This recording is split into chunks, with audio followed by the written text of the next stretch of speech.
Ils construisent sous terre, en ce moment même. Pendant que vous lisez ces mots, des équipes de construction creusent d'énormes complexes profondément sous la surface, dans des endroits dont vous ne saurez jamais rien. Des milliardaires achètent des silos à missiles abandonnés et les transforment en bunkers de survie luxueux. Des entrepreneurs du secteur de la défense creusent des tunnels à travers des chaînes de montagnes à l'aide de technologies issues de programmes militaires classifiés. Et les responsables gouvernementaux qui vous sourient et vous rassurent en vous disant que 3i Atlas ne représente aucune menace déplacent discrètement des familles vers des installations sécurisées loin des centres urbains. Pourquoi ? Que savent-ils qu'ils ne nous disent pas ? Suivez l'argent. Suivez toujours l'argent. Au cours des 18 mois qui ont suivi la découverte de 3i Atlas, les dépenses de construction d'installations souterraines ont augmenté de 743% selon des initiés du secteur qui se sont exprimés sous couvert d'anonymat. 743%. Les entreprises qui fabriquent des portes anti-explosion, des systèmes de filtration d'air, des protections contre les radiations, des équipements d'agriculture hydroponique, toutes enregistrent des ventes records. Les clients ?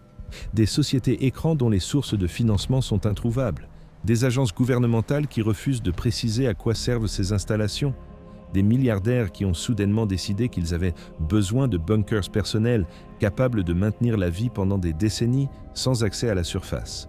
Ce n'est pas le fruit du hasard, ce n'est pas une coïncidence. Il s'agit d'une préparation coordonnée en vue d'un événement dont ils connaissent l'imminence, un événement prévu pour le 19 décembre 2025.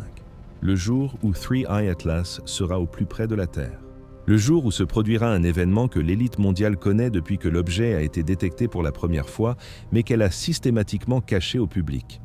Car si les gens connaissaient la vérité, s'ils comprenaient à ce qui s'approche réellement de notre planète, la société s'effondrerait avant même que l'événement ne se produise.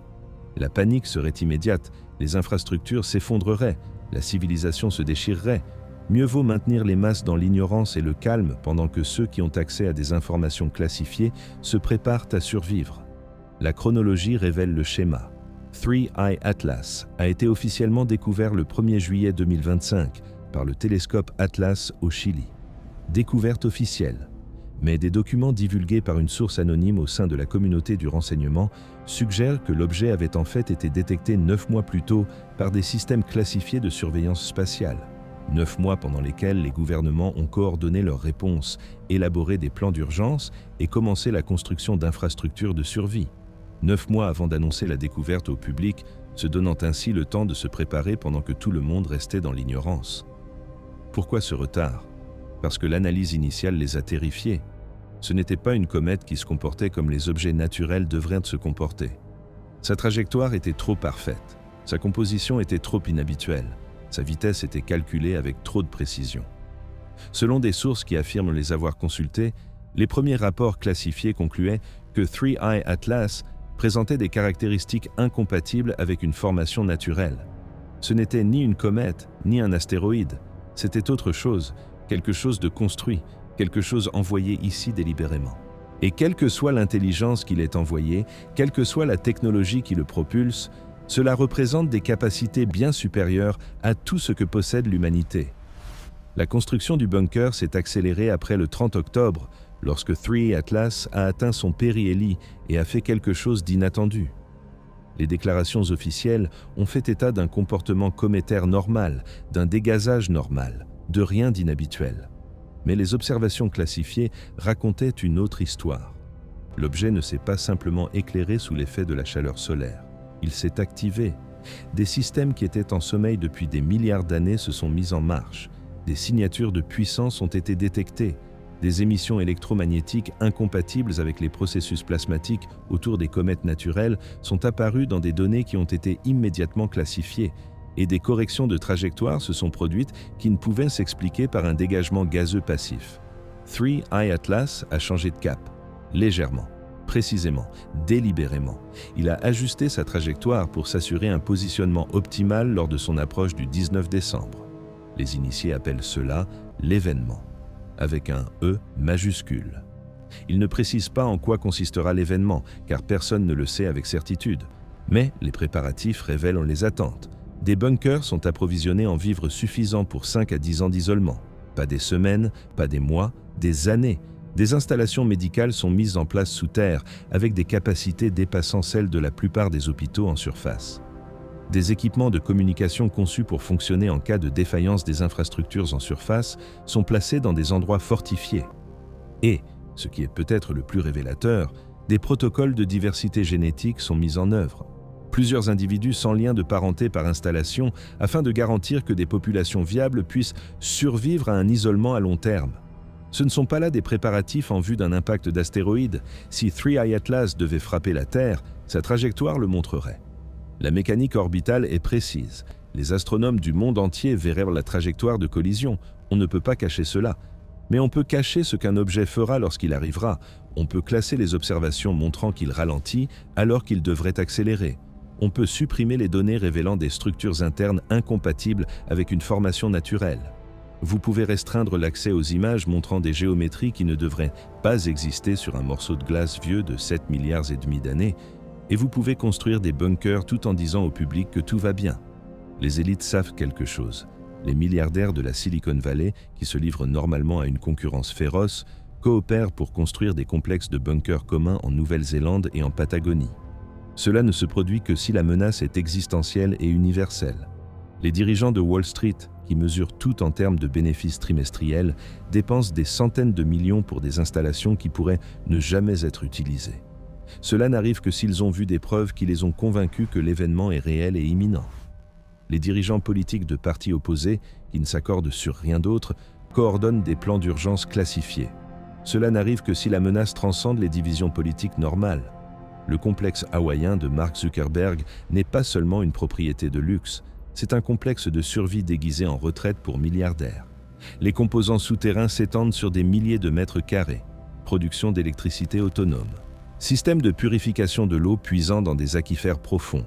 Installation de production alimentaire. Construction résistante aux explosions. Réseau de communication avec liaison satellite indépendante des infrastructures terrestres.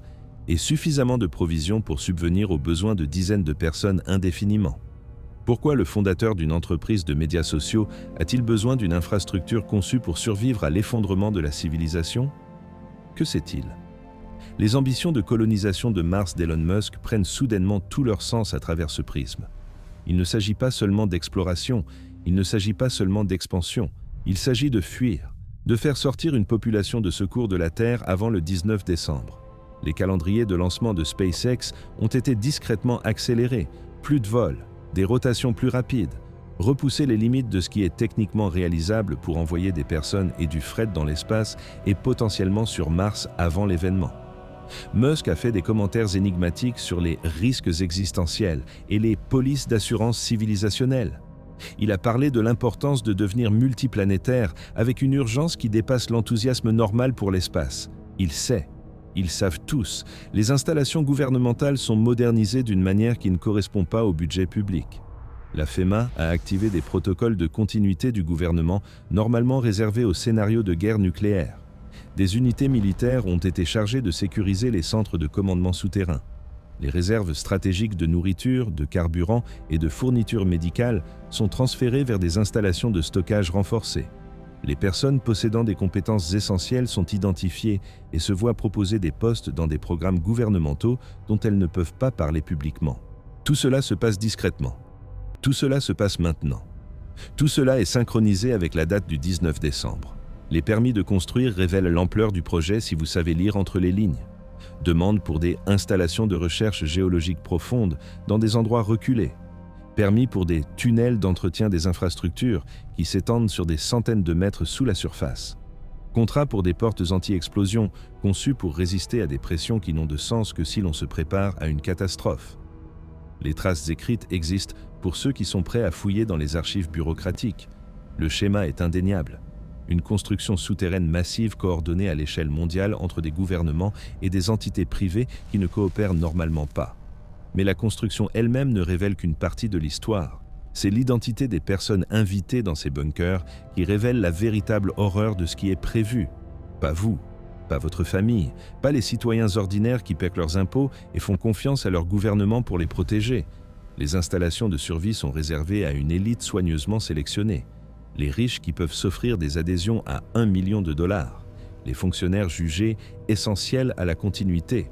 les scientifiques possédant des connaissances spécialisées, le personnel militaire chargé de la sécurité, et des spécimens génétiques, des reproducteurs humains sélectionnés pour leur intelligence, leur santé et leur diversité génétique.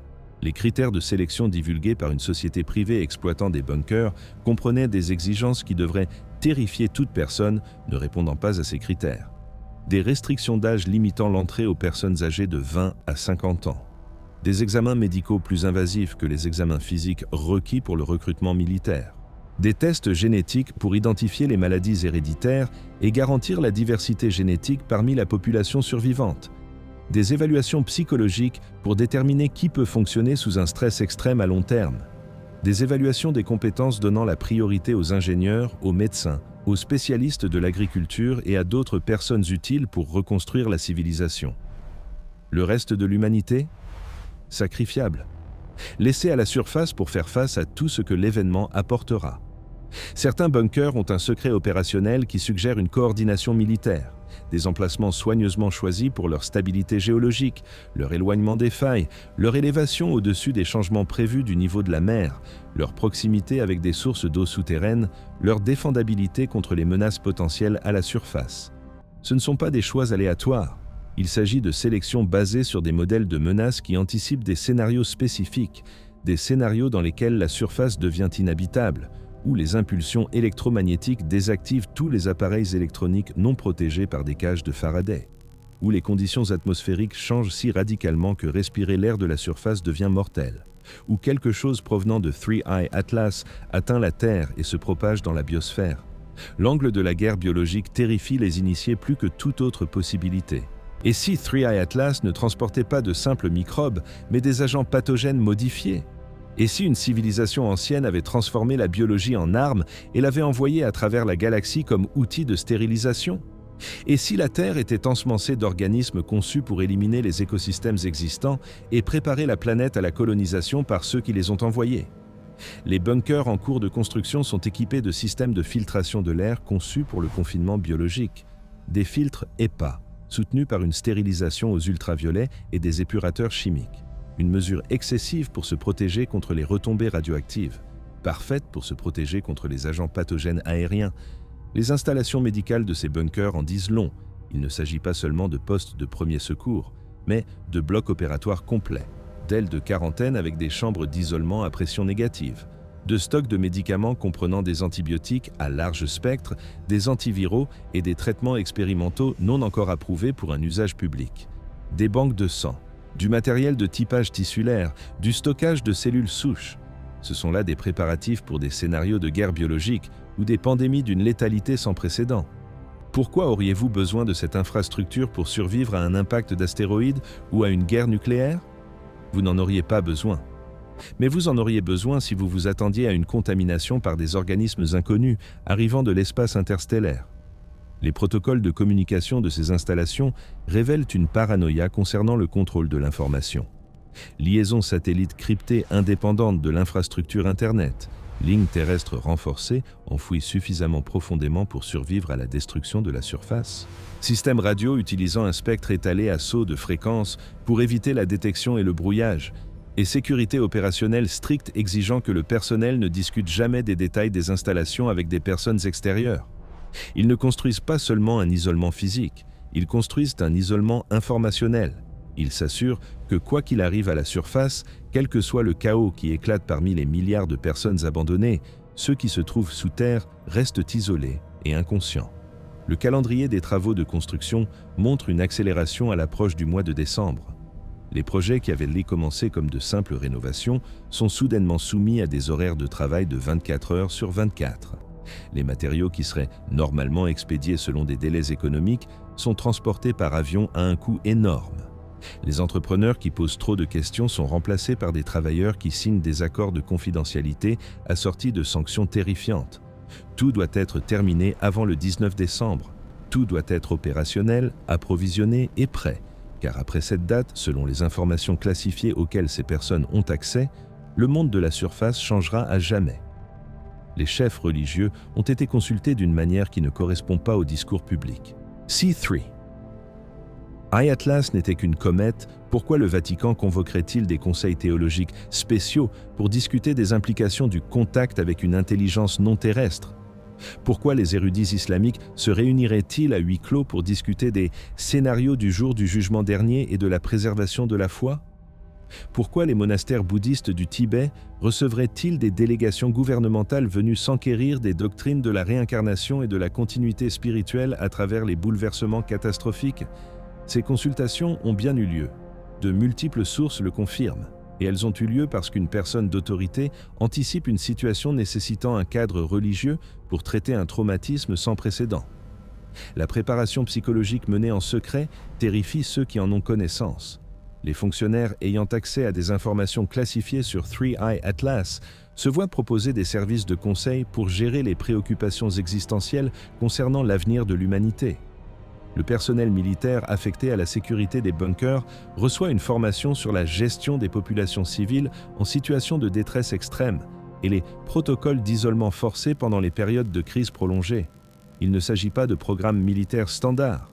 Il s'agit de préparatifs pour des scénarios dans lesquels les contrats sociaux normaux s'effondrent et où l'autorité doit être maintenue par la force si nécessaire.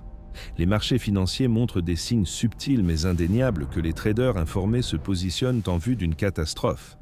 Des positions courtes sur les compagnies d'assurance qui seraient confrontées à la faillite en raison de demandes d'indemnisation généralisées.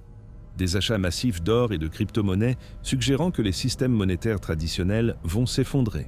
Des investissements dans des matières premières susceptibles de conserver leur valeur pendant l'effondrement social. Munitions, conserves alimentaires, équipements de purification de l'eau, fournitures médicales, et la liquidation discrète d'actifs qui nécessitent une civilisation fonctionnelle. Immobilier, actions de sociétés dépendantes des chaînes d'approvisionnement, tout ce qui suppose que demain ressemblera à aujourd'hui. L'industrie spatiale affiche une activité inhabituelle qui ne correspond pas aux annonces publiques. Le manifeste de SpaceX indique des lancements prévus jusqu'au 15 décembre, puis un intervalle suspect. Les satellites déployés en novembre et début décembre ont des capacités qui ne correspondent pas à leurs objectifs déclarés. Les systèmes d'observation pointent en permanence vers 3i Atlas, des satellites de communication positionnés pour fournir une couverture indépendante des infrastructures terrestres, et des lancements de cargaisons vers la Station spatiale internationale, transportant des fournitures dépassant largement les besoins de l'équipage, presque comme si l'on stockait des ressources en orbite au cas où la surface deviendrait inaccessible. La coordination internationale contredit les tensions diplomatiques publiques. Des pays qui ne coopèrent officiellement sur rien partagent discrètement des données sur 3i Atlas par des voies détournées. La Russie, la Chine, les États-Unis, les pays européens, tous alimentent en information une base de données classifiées gérée par une agence dont la plupart des gens ignorent l'existence. Le réseau international d'alerte aux astéroïdes a été créé en théorie pour défendre la planète contre les impacts d'astéroïdes. Mais son activité autour de 3i Atlas suggère que son véritable objectif est de coordonner la réponse mondiale à quelque chose de bien plus complexe que des roches spatiales. Et puis, il y a les disparitions. Pas des disparitions massives. Pas assez évidentes pour déclencher des enquêtes, juste des individus qui disparaissent discrètement de la vie publique, des scientifiques spécialisés en astrobiologie ou en xénobiologie qui acceptent des postes dans des lieux non divulgués, des ingénieurs spécialisés dans la protection contre les radiations qui acceptent des contrats dont ils ne peuvent pas parler, des médecins spécialisés dans les maladies infectieuses qui déménagent avec leur famille dans des endroits qu'ils ne précisent pas. Chaque disparition peut s'expliquer individuellement. Collectivement, elles forment un schéma de fuite des cerveaux vers des projets que personne ne nommera. Les lanceurs d'alerte qui tentent de révéler ce qui se passe sont confrontés à des conséquences qui terrifient les autres et les réduisent au silence. Destruction de carrière, harcèlement juridique par le biais des classifications de sécurité nationale. Dans les cas extrêmes, des accidents qui semblent trop opportuns. Un ingénieur aérospatial qui avait publié en ligne des observations anormales de 3i Atlas pendant le périhélie est mort dans un accident de voiture 2 jours plus tard. La police a conclu à un accident. Ses collègues ont souligné qu'il était un conducteur expérimenté sans antécédent de comportement imprudent. Un autre scientifique, qui a discuté de données spectroscopiques préoccupantes dans une interview podcast, a perdu son habilitation de sécurité, son poste à l'université et sa capacité à publier dans les grandes revues en quelques semaines. Le message est clair, Parlez de ce que vous savez et votre vie prendra fin, d'une manière ou d'une autre. Les capacités technologiques révélées par les fuites suggèrent que les gouvernements possèdent des systèmes de surveillance et de contrôle bien au-delà de ce que le public connaît. Des réseaux satellitaires capables de suivre des véhicules individuels partout sur Terre. Des systèmes d'intelligence artificielle analysant les réseaux sociaux pour identifier et supprimer les discours dangereux avant qu'ils ne se propagent de manière virale. Des algorithmes de censure automatisés qui détectent les mots-clés liés à 3i Atlas et signalent les publications à examiner ou à supprimer. Ces systèmes existent, ils sont opérationnels, et ils sont déployés pour gérer les informations relatives au 19 décembre avec une précision qui suggère des années de préparation et non quelques mois. Les enfants de l'élite sont retirés des écoles sous de faux prétextes, les programmes d'échange sont annulés, les possibilités d'études à l'étranger sont reportées, et les familles riches prennent des vacances prolongées dans des endroits reculés à partir du début du mois de décembre. Elles ne se soucient pas de l'éducation de leurs enfants pour le moment.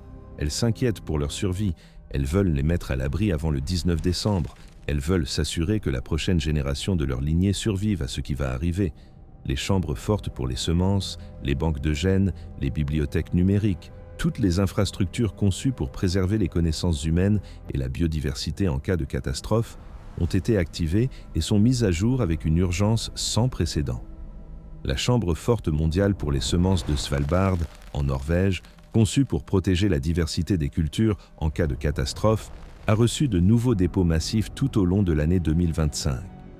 Il ne s'agit pas d'ajouts de routine, mais d'expéditions d'urgence provenant d'institutions du monde entier qui tentent de préserver autant que possible la diversité génétique avant une date butoir non précisée. Les banques de gènes animaux sont agrandies et sécurisées dans des endroits choisis pour leur capacité de survie grâce à un isolement prolongé. Les centres de données qui abritent des copies du savoir humain, l'ensemble de l'Internet, les bases de données scientifiques, les archives culturelles sont transférés vers des installations renforcées. De multiples copies redondantes sont distribuées à l'échelle mondiale dans des endroits sélectionnés pour leur stabilité géologique et leur défendabilité. Elles ne protègent pas seulement les données contre les impulsions électromagnétiques ou la guerre nucléaire, elles garantissent que quoi qu'il arrive en décembre, le savoir humain survivra même si la plupart des humains disparaissent. Même si la civilisation s'effondre complètement et que les survivants doivent tout reconstruire à partir de zéro, les informations existeront pour accélérer la reprise. Et les gens ordinaires n'en ont aucune idée. Ils vivent leur vie en croyant que les gouvernements les avertiront si un danger approche. Ils croient que l'élite ne les abandonnera pas. Ils croient que l'humanité affrontera l'avenir ensemble. Mais derrière des portes closes, derrière des barrières de classification, derrière des accords de non-divulgation imposés sous peine de destruction de carrière, et pire encore, une réalité différente existe. Une réalité où ceux qui détiennent le pouvoir et les connaissances se préparent à s'enfermer sous terre et à laisser tous les autres à leur sort, quel qu'il soit, le 19 décembre. Les bunkers représentent l'aveu que les défenses conventionnelles ne fonctionneront pas. Si 3i Atlas n'était qu'une menace physique, les militaires prépareraient des réponses conventionnelles. Mais on ne peut pas abattre quelque chose qui est déjà là. On ne peut pas intercepter quelque chose qui se déplace à 200 000 km à l'heure dans l'espace. On ne peut pas négocier avec quelque chose qui n'est peut-être même pas vivant au sens où on l'entend. Tout ce qu'on peut faire, c'est se cacher. S'enfouir profondément dans la terre et espérer que ce qui se passe à la surface ne pénètre pas sous terre. Espérer que la filtration de l'air empêche la contamination. Espérer que les réserves dureront assez longtemps pour que le danger passe. Espérer que lorsque les survivants émergeront enfin, il y aura un monde qui vaille la peine d'être retrouvé. Le 19 décembre 2025. Dans 40 jours. 40 jours avant le test ultime qui déterminera si les gouvernements peuvent garder des secrets face à des populations ayant accès à Internet et capables d'observation amateur. 40 jours avant que 3i Atlas ne se rapproche au maximum et que ce qui a été prévu se produise ou non. 40 jours avant que nous découvrions si les bunkers étaient des préparatifs de survie nécessaires ou une paranoïa coûteuse. 40 jours avant que l'élite ne s'enferme sous terre et que tout le monde découvre ce qu'elle savait mais n'a pas partagé. Que se passe-t-il réellement le 19 décembre ? Quel scénario empêche les élites de dormir la nuit alors même qu'elles préparent leur sanctuaire souterrain ? Les documents divulgués, les conversations chuchotées, les préparatifs, tout indique des possibilités si terrifiantes que le simple fait de les reconnaître publiquement risque de provoquer une panique générale. Mais la vérité, si l'on en croit ses sources, est pire que tout ce que la science-fiction a pu imaginer. Car 3i Atlas ne se contente pas de s'approcher. Il exécute un plan élaboré depuis 7 milliards et demi d'années. Le scénario le plus inquiétant concerne la collecte de conscience. Et si 3i Atlas était un dispositif de collecte de données construit par une intelligence si avancée qu'elle n'accorde aucune valeur à la matière biologique, mais cible plutôt les modèles d'information? Et s'il approchait pour scanner le spectre électromagnétique de la Terre, lisant chaque communication numérique, chaque onde cérébrale, chaque modèle d'activité neuronale de 8 milliards d'êtres humains? Imaginez que vos pensées, vos souvenirs, votre personnalité, tout ce qui fait de vous, vous, soit copié et stocké dans une base de données extraterrestre à votre insu et sans votre consentement. Vous ne ressentiriez rien. Vous ne sauriez pas que cela s'est produit. Vous continueriez à vivre votre vie tandis qu'une copie numérique parfaite existerait ailleurs, propriété d'êtres que vous ne comprendriez jamais. Cela explique l'implication de la FEMA. Les bunkers sont équipés d'un blindage Faraday, non seulement pour se protéger des impulsions électromagnétiques, mais aussi pour bloquer des technologies de balayage dont nous pouvons à peine imaginer l'existence. Des murs recouverts de plomb, des mailles de cuivre intégrées dans le béton, des équipements électroniques renforcés contre les fréquences allant des plus basses aux plus hautes. Ils essaient de cacher les signatures de la conscience humaine aux capteurs déployés par 3i Atlas. Ils essaient de préserver une partie de l'humanité qui reste non balayée, non cataloguée, non possédée par l'intelligence qui a envoyé cette sonde.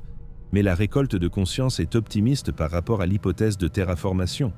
Et si 3i Atlas transportait une nanotechnologie autoréplicative conçue pour convertir la biosphère terrestre en quelque chose d'autre? Des machines de von Neumann à l'échelle moléculaire programmées pour désassembler la matière organique et la reconstruire en structures servant des objectifs extraterrestres. Le processus ne serait pas instantané, il ne serait pas spectaculaire. Juste une gelée grise se répandant lentement à partir de l'endroit où les nanites initiales atterrissent, consommant tout ce qui est biologique, décomposant les protéines, les lipides, les acides nucléiques en atomes constitutifs et les réassemblant en machines extraterrestres. Les installations médicales dans les bunkers prennent tout leur sens à travers ce prisme. Filtration de l'air pour empêcher l'infiltration des nanites, protocole de quarantaine pour identifier et éliminer toute personne exposée avant qu'elle ne propage la contamination sous terre. Diversité génétique pour garantir que si la population de surface est convertie en gelée grise, suffisamment d'humains survivent en isolement pour reconstruire. C'est un triage à l'échelle de la civilisation. Accepter que des milliards de personnes meurent pour assurer la survie de milliers d'autres. Ou considérer le scénario de la guerre psychologique, et si 3i Atlas ne causait aucun dommage physique à quiconque, mais diffusait plutôt des signaux qui altèrent la conscience humaine, des fréquences qui interagissent avec la chimie neuronale, des modèles d'information qui remplacent les processus de pensée normaux. Imaginez que vous vous réveillez le 20 décembre et que tous ceux qui ont vu la comète directement ou l'ont regardée sur des écrans servent désormais une autre cause, pas de manière violente, pas de manière évidente, juste subtilement changée. Leur loyauté aurait changé, leurs priorités auraient été réorganisées, ils travailleraient à des objectifs qu'ils ne peuvent pas articuler, vers des fins qu'ils ne comprennent pas. Les bunkers isolent leurs occupants des émissions, des images, de toute information susceptible de transmettre l'infection. Ils préservent l'esprit humain sans compromis, tandis que la population de la surface se transforme en serviteur consentant de celui qui a envoyé 3i Atlas. Les consultations religieuses prennent tout leur sens dans ce contexte. Si la majorité de l'humanité est mentalement compromise, quelles sont les responsabilités de ceux qui ne le sont pas? Peut-on tuer quelqu'un pour le sauver du contrôle mental extraterrestre? L'isolement est-il une forme de miséricorde ou d'abandon? Il n'existe pas de cadre éthique pour ces situations. Les chefs religieux sont préparés à conseiller les survivants dans des décisions qu'aucun être humain ne devrait jamais avoir à prendre, à travers une culpabilité des survivants d'une ampleur qui éclipse tout ce que l'histoire a connu, à travers la conscience qu'ils se sont sauvés eux-mêmes tout en laissant des milliards de personnes à un sort pire que la mort. Des preuves suggèrent que plusieurs gouvernements ont élaboré des protocoles d'urgence pour tous ces scénarios et pire encore. Des documents classifiés font référence à des événements oméga, des situations si catastrophiques que les règles normales du droit et de l'éthique perdent tout leur sens. La loi martiale est autorisée de manière préventive, ordre de tirer à vue sur toute personne présentant des signes de contamination ou de compromission. autorisation d'utiliser des armes nucléaires sur les centres urbains si nécessaire pour contenir la propagation de tout ce que 3i Atlas libère. Les personnes qui préparent ces protocoles ne sont pas des monstres. Ce sont des personnes qui ont vu des données classifiées montrant ce qui pourrait arriver et qui ont conclu que sacrifier des millions de personnes pour en sauver potentiellement des milliers représente un succès. Le 19 décembre n'est pas seulement le jour de l'approche la plus proche, c'est la distance de balayage optimale. Les capteurs embarqués par 3i Atlas auront une résolution maximale lorsque l'objet passera à 1,8 unités astronomiques. C'est suffisamment proche pour permettre une observation détaillée tout en restant suffisamment loin pour que les armes terrestres ne puissent l'atteindre. La trajectoire a été planifiée. Le timing a été calculé.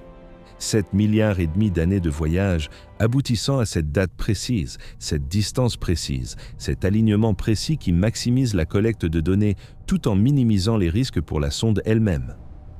Les astronomes amateurs représentent l'impondérable que personne ne peut contrôler. Des dizaines de milliers de personnes dans le monde entier, équipées de télescopes et d'appareils photo, observent 3i Atlas lors de son approche la plus proche. Si l'objet fait quelque chose d'observable, déploie des dispositifs, émet des radiations inhabituelles, affiche des géométries incompatibles avec une formation naturelle, ces observations seront en ligne en quelques minutes, avant que la censure gouvernementale ne puisse s'activer, avant que les mécanismes de contrôle du discours ne se mettent en place. La vérité, quelle qu'elle soit, sera impossible à supprimer complètement. C'est pourquoi les spécialistes de la guerre psychologique ont préparé des stratégies de gestion de la population. C'est pourquoi les plateformes de réseaux sociaux ont reçu des briefings classifiés sur l'identification et le confinement des fausses informations suscitant la panique. C'est pourquoi l'appareil est prêt à discréditer, rejeter et détourner l'attention de toute vérité qui émergerait. Mais voici ce qui terrifie le plus les initiés. La possibilité que le 19 décembre ne soit que le début, que 3i Atlas ne soit qu'un premier contact, une sonde d'évaluation initiale visant à déterminer si la Terre mérite toute l'attention de la civilisation qui l'a envoyée. Les bunkers ne sont pas construits pour survivre au 19 décembre, ils sont construits pour survivre à ce qui viendra après si le rapport de la sonde déclenche la phase suivante. Imaginez 3i Atlas, transmettant à son origine « planète cible confirmée ». Biosphère riche, espèces technologiques présentes mais primitives, ressources abondantes, recommande la récolte. Et ensuite, attendre des années, des décennies ou des siècles que la flotte de récolte arrive. Les élites le savent, c'est pourquoi les bunkers sont conçus pour accueillir plusieurs générations. C'est pourquoi les protocoles de diversité génétique garantissent que des populations viables puissent persister pendant des siècles sous terre. C'est pourquoi les réserves de semences et les archives de connaissances sont sécurisées dans plusieurs emplacements redondants. Ils ne se préparent pas à survivre à un événement, ils se préparent à survivre aux conséquences d'un événement qui pourrait s'étendre sur plusieurs siècles. Ils se préparent à la possibilité qu'eux-mêmes et leurs descendants aient besoin de rester cachés sous terre pendant des générations, tandis que quelque chose d'incompréhensible se produit à la surface au-dessus d'eux. La préparation financière révèle ce calendrier. Les riches qui liquident leurs actifs ne se protègent pas seulement contre un effondrement à court terme, ils convertissent leurs richesses en formes qui conservent leur valeur malgré la discontinuité civilisationnelle.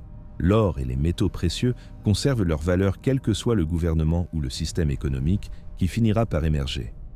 Les crypto-monnaies stockées dans des portefeuilles matériels indépendants de l'infrastructure Internet. Les matières premières physiques, armes, munitions, médicaments, semences, outils, tout ce qui a une valeur intrinsèque plutôt qu'une valeur attribuée. Ils se positionnent pour un avenir où l'argent ne signifie rien, mais où les ressources signifient tout. Et puis, il y a les signaux.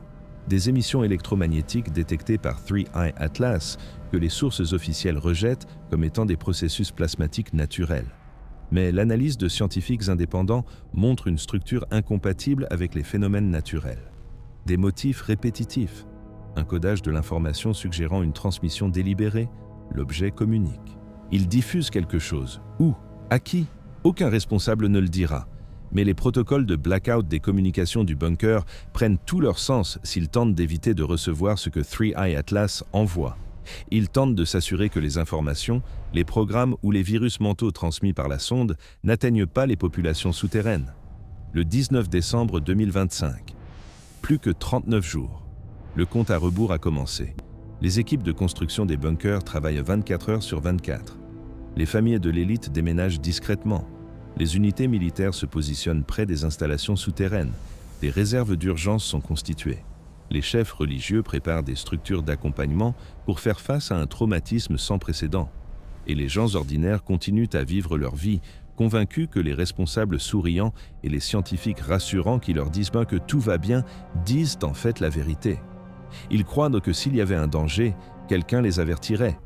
Ils croient donc que leur gouvernement, leurs dirigeants, les personnes qui détiennent le pouvoir et les connaissances les protégeraient plutôt que de les abandonner. Mais les portes des bunkers racontent une autre histoire. Des portes anti-explosion massives capables de sceller complètement les installations. Des serrures électroniques programmées pour empêcher toute ouverture depuis l'extérieur une fois scellées.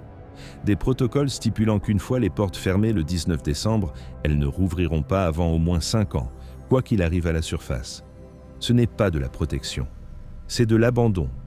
C'est considérer tous ceux qui se trouvent à l'extérieur comme des pertes acceptables afin de garantir que quelqu'un, n'importe qui, survive à ce qui va suivre. Les documents les plus effrayants décrivent des scénarios de densité de population optimale pour la reconstruction après l'événement. Des calculs montrent que la reprise de la civilisation est plus rapide lorsque la population mondiale est réduite à 500 millions d'individus ou moins. Des analyses montrent que la civilisation industrielle technologique pose des problèmes de durabilité qui peuvent être mieux résolus par une réduction massive de la population. Les recommandations indiquent que les stratégies de sortie des bunkers ne doivent pas se concentrer sur le sauvetage des survivants à la surface, mais sur la garantie qu'ils ne représenteront jamais une menace pour la population protégée sous terre. Il ne s'agit pas de spéculation sur des théories du complot. Ce sont des documents de planification divulgués provenant de groupes de réflexion financés par des gouvernements et des milliardaires qui se préparent à l'événement. Certains pensent que c'est délibéré, que 3i Atlas n'est pas une menace extraterrestre, mais une opportunité extraterrestre, que l'élite a communiqué avec l'intelligence qu'il a envoyée, que des accords ont été conclus, la technologie échangée contre la coopération, la protection accordée à ceux qui sont prêts à faciliter la transformation apportée par 3i Atlas. Que les bunkers ne servent pas à se cacher de l'événement, mais à préserver ceux qui y participent, pour garantir qu'une fois la transformation achevée, lorsque la population de surface aura été convertie, récoltée ou reprogrammée, il restera des humains pour servir d'administrateurs, de traducteurs et de guides indigènes aux nouveaux propriétaires de la Terre. Des preuves, circonstancielles, au mieux. Mais les schémas sont là pour ceux qui veulent bien les voir. La cohérence des préparatifs entre des nations qui ne coopèrent normalement sur rien. Les protocoles communs malgré des systèmes politiques différents et des intérêts concurrents. La coordination suggérant une connaissance commune, un objectif commun, une allégeance commune à quelque chose qui dépasse la souveraineté nationale ou le bien-être humain. Qu'est-ce qui pourrait produire une telle unité, si ce n'est le contact avec un pouvoir si écrasant que les conflits terrestres deviennent insignifiants? Si ce n'est la connaissance d'une transformation si totale que la seule réponse rationnelle est la coopération avec l'inévitable? Le 19 décembre approche. L'élite se prépare. Les bunkers attendent. Et à la surface, 8 milliards de personnes continuent leur vie, confiantes que le matin viendra comme toujours, confiantes que le soleil se lèvera, confiantes que demain ressemblera à aujourd'hui. Mais ceux qui observent 3i Atlas à travers des télescopes, ceux qui suivent sa trajectoire, ceux qui analysent ses émissions, mesurent sa masse et calculent ses capacités, savent autre chose.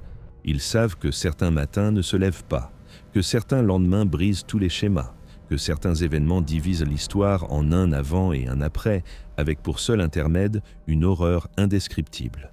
La comète approche. Elle est à 270 millions de kilomètres, mais elle se rapproche. Elle se déplace à 200 000 km à l'heure. Elle transporte 7 milliards et demi d'années d'intention accumulées vers le moment prévu. Et dans des bunkers creusés profondément sous les montagnes et les continents, l'élite s'enferme. Elle dit adieu à la lumière du soleil, à l'air frais, au monde de la surface qu'elle abandonne. Elle attend dans ses sanctuaires fortifiés que le 19 décembre révèle si sa paranoïa était justifiée ou si elle s'est emprisonnée dans des tombes sans autre raison que sa propre lâcheté. Nous le saurons bientôt, 39 jours. Puis, quelle que soit la vérité, elle émergera. Quoi que 3i Atlas soit venu faire, cela se produira. Et l'humanité découvrira si nous devons affronter cet avenir ensemble ou si ceux qui détiennent le pouvoir et la connaissance ont eu raison de s'enfermer sous terre et de nous laisser, nous autres, face à l'horreur qui nous attend dans l'espace interstellaire.